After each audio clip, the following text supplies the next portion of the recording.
Viking Man. Today we have a plethora of things involving the CZ455.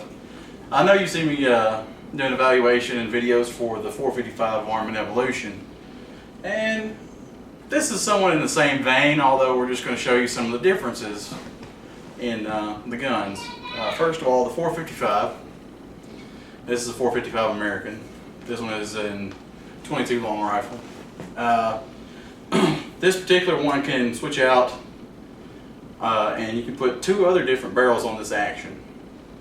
You can put the 17 HMR and the 22 Win Mag. I really like the 17 HMR. We shot that a little bit earlier today. The thing is, with this gun, you can make it as plain Jane, or you can go from mild to wild with it. All you really need to do is switch out a barrel or a stock, and you've got just so many different options you can barely imagine. You have multiple barrels. You have barrels with no sights whatsoever on them. You have some with the iron sights. So you've got here the hooded sight, and you can change the elevation and everything with this.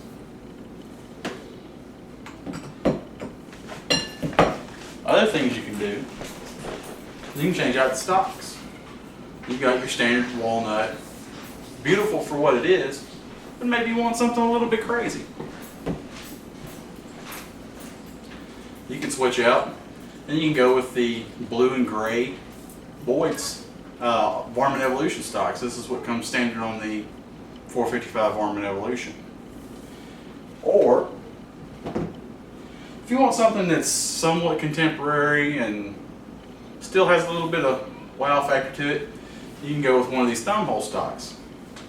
It feels really good, sits really well. Personally, I really love thumb hole stocks. But then again, you can go and get the wilder kind of thing, such as this. This is the 455. This also has a Boyd stock on it. It's custom laser engraved, has flames. There's a little dragon right there. It's got flames all the way up here. This is the 17 HMR bull barrel. This thing is crazy accurate too. I'll tell you, I like my rimfire calibers. 17 HMR is quickly becoming one of my favorites. Like I said, you can do just about anything with these. We were shooting today, and I made some shots, and you could cover up a dime with 125 and almost cover it up with a dime and 100. So, I mean, if you're even a fairly decent shot, I consider myself decent. By no means am I a super marksman or anything. But you can make some pretty amazing shots with these.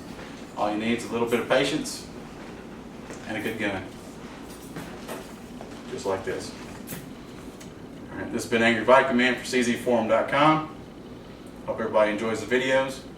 Have a nice day.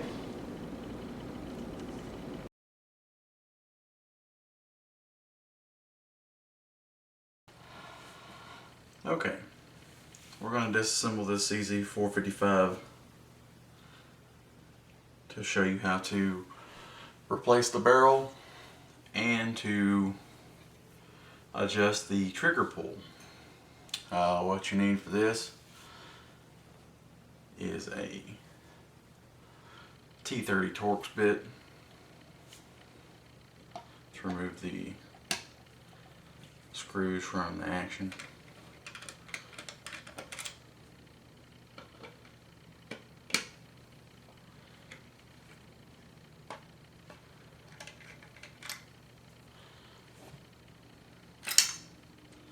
Just take that off. Let your stock off, and right here and right here are two small hex set screws. All we're going to do is loosen them up.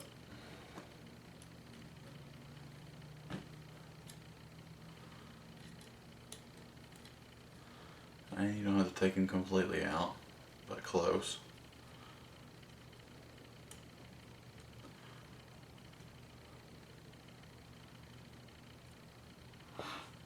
give the barrel a little wiggle, and it'll come loose from the action. Replace it, same thing. There's a flat spot here on the end of the barrel, so it's going to sit perfectly inside of the action whenever you put it back in.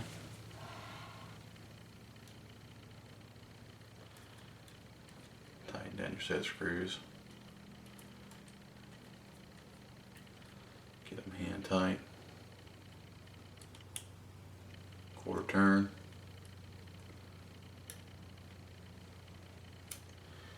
And there you go. Now to change the trigger pull on this, first thing you want to do is you want to open the action, close the bolt as if to fire it. What you're going to do is you're going to test it and see how easy it breaks.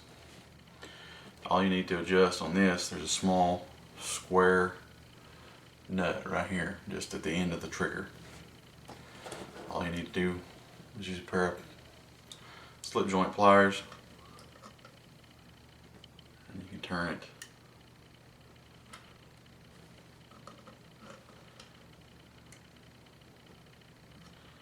now. What you want to do again, cycle your action,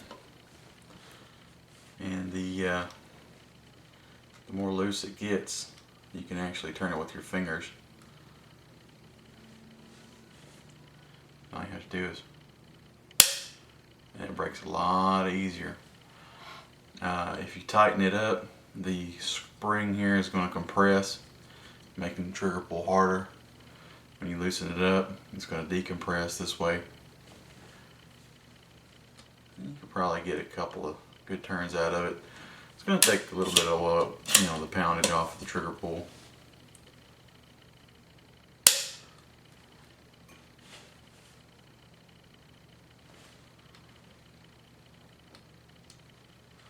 And if you're shooting targets, you want a light, crisp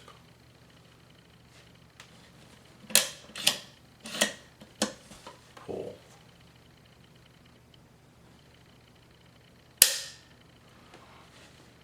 I might get a little more out of it.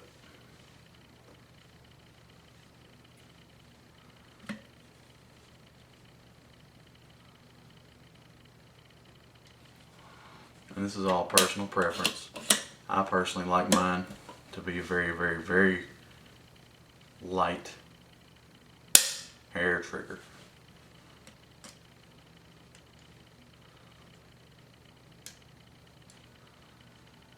This is the first time I've adjusted this particular one. And it's about as good as you could ask for. That will help with your accuracy. See, that's how you don't have to put so much weight to pull the trigger. It's not going to pull the trigger, pull the barrel and the rest of the gun off target.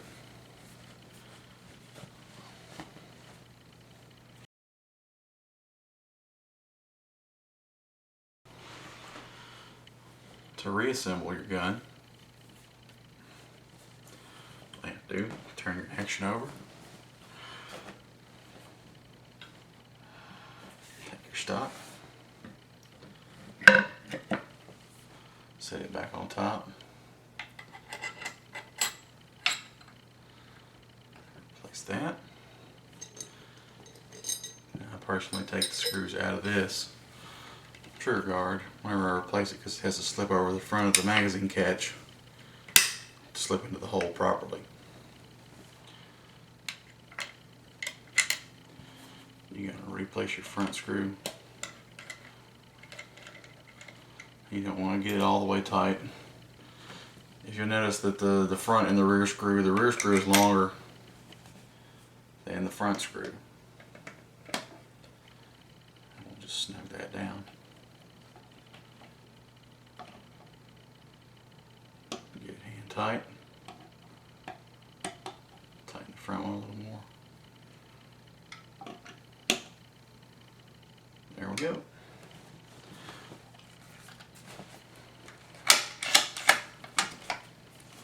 And now that we've adjusted the trigger and everything, it has a nice light, crisp break.